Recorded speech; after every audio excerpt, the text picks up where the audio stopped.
নমস্কার, আমি চিন্তামণি নস্কর। আমি একটা খুব কম বাজেটের আপনারা অনেকেই চাইছেন একটু কম বাজেটের ফ্ল্যাট দেখাতে এবং প্রায় নতুন ২ বছরের ফ্ল্যাট। একদম ঢাকুরিয়া স্টেশন থেকে ২-৩ মিনিটের ওয়াকিং ডিসটেন্স। এই সামনেই এদিকটা স্টেশন।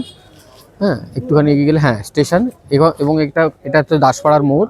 এখানে বাজার, হাট, ব্যাংক, এটিএম সবই আছে। ঠিক আছে? তো এরকম একটা জায়গায় আমি 2 বিএইচকে ডবল বাথরুম দিয়ে মাত্র ২ বছরের ফ্ল্যাট গ্রাউন্ড ফ্লোরে বাজেটের মধ্যে ৩১ লাখ টাকার মধ্যে আমি একটা ফ্ল্যাট দেখা দিচ্ছি। আসুন, আমরা এখন বিল্ডিংয়ের সামনে দাঁড়িয়ে আছি। এটা হচ্ছে ঢাকুরিয়া স্টেশনের কাছে দাসপাড়া। সবাই বললেই চিনবে। দাসপাড়া থেকে মাত্র ২-৩ মিনিটের ডিস্টেন্স এটা। ঠিক আছে? তো বিল্ডিংটা হচ্ছে এটা, আপনি দেখিয়েছেন যেটা। তো এইটা হচ্ছে গ্রাউন্ড ফ্লোরে। এটা নতুন বিল্ডিং বলা যেতে পারে, মাত্র ২ বছরের বয়স বিল্ডিংটা। তো গ্রাউন্ড ফ্লোরে 2 বিএইচকে ডবল বাথরুম দিয়ে আমি একটা ৬৭২ স্কোয়ার ফিটে একটা ফ্ল্যাট দেখাচ্ছি। আসুন, তো আমি এই ফ্ল্যাটে ঢুকছি। ফ্ল্যাট হচ্ছে ঢোকার সময় এটা হচ্ছে নর্থ ফেসিং, আর যখন বেরোবো তখন সাউথ ফেসিং। তো আসুন, আমরা ফ্ল্যাটে ঢুকছি। তো এই হচ্ছে ড্রয়িং প্লাস এদিকে কিচেন, ওপেন কিচেন আছে। ঠিক আছে? Open kitchen. আর এদিকটা হচ্ছে একটা বেডরুম আছে। এটা ডবল উইন্ডো করা আছে। ডবল উইন্ডো করা আছে, ক্রস ভেন্টিলেশন হবে। হ্যাঁ, আনইউজ ফ্ল্যাট, সেরকম কিছু ইউজ হয়নি। ২ বছর বয়স ফ্ল্যাটটার। আর এটা হচ্ছে একটা কমন টয়লেট। হুম। আর এদিকটা একটা বেডরুম আছে, এর সঙ্গে অ্যাটাচ বাথরুম আছে। এই যে অ্যাটাচ বাথরুম, এটা একটা অ্যাটাচ বাথরুম করা আছে।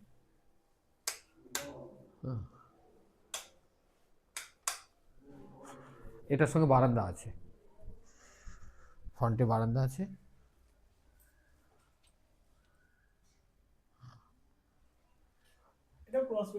হ্যাঁ, এটাও ক্রস ভেন্টিলেশন।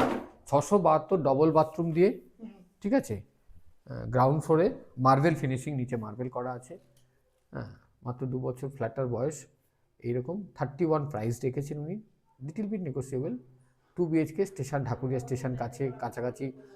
পিন্স ট্রান্সফার বাইপাস, যেটা গাঙ্গুলি পুকুর, স্পাইস অফ জয়, এটাও হেঁটে ৫ মিনিট লাগবে। স্টেশন ৩ থেকে ৪ মিনিট লাগবে। এবং কাছাকাছি স্কুল আছে, আপনার ডিপিএস কসবা। হ্যাঁ, লোন অ্যাভেলেবেল হবে।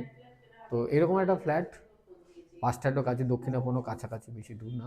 তো এরকম একটা ফ্ল্যাট যারা নিতে চান আমার সঙ্গে যোগাযোগ করবেন। আর বলেই দিচ্ছি, প্রাইস তো 31। আচ্ছা, একটা কোয়েশ্চেন আছে এখানে। ধরো এই যে ৩১ লাখের প্রাইসটা বলছো, যারা লোনে নিতে চাইছে তাদের জন্য ডাউন পেমেন্ট কিরকম কি আসে বা কিরকম? এটা আমি বলে দিই। দেখুন, যারা লোন নিতে চাইছেন, লোন সম্বন্ধে একটু আইডিয়া দিই। ৩০ লাখের নিচে লোন অ্যামাউন্ট হলে 10% ডাউন পেমেন্ট দিলেও হয়। যখন লোন অ্যামাউন্ট ৩০ লাখের ওপরে হয়ে যায় তখন ব্যাংক ভ্যারি করে, তো মিনিমাম সেটা তখন হয়ে যায় 20%, 15% ডাউন পেমেন্ট। তো ব্যাংক যেটা দেয়, যদি ৩০ লাখের নিচে লোন অ্যামাউন্ট হয় তখন 10% আপনার ডাউন পেমেন্ট, বাকি 90% ব্যাংক দেয়। আর বাকি যদি লোন অ্যামাউন্টটা বেশি হয়ে যায় তখন আপনাকে ডাউন পেমেন্ট একটু বেশি দিতে হয়, সেটা ম্যাক্সিমাম 20%। আর বাকিটা ব্যাংক দেয়। সেটা এক একজনের ইনকামের উপর ডিপেন্ড করে, প্রোফাইলের উপর ডিপেন্ড করে কি কি আছে না আছে। আপনারা সব ব্যাংক থেকে লোন পাবেন, জেনারেলি আমি কয়েকটা ব্যাংকের লোন করিয়েও থাকি, আপনাদের কোথাও যেতে হবে না। তো ফ্ল্যাট লোন এবং যারা যারা এই সমস্ত কাজকর্ম, ফ্ল্যাট সংক্রান্ত মিউটেশন, রেজিস্ট্রেশন আমি সব করিয়ে দেবো।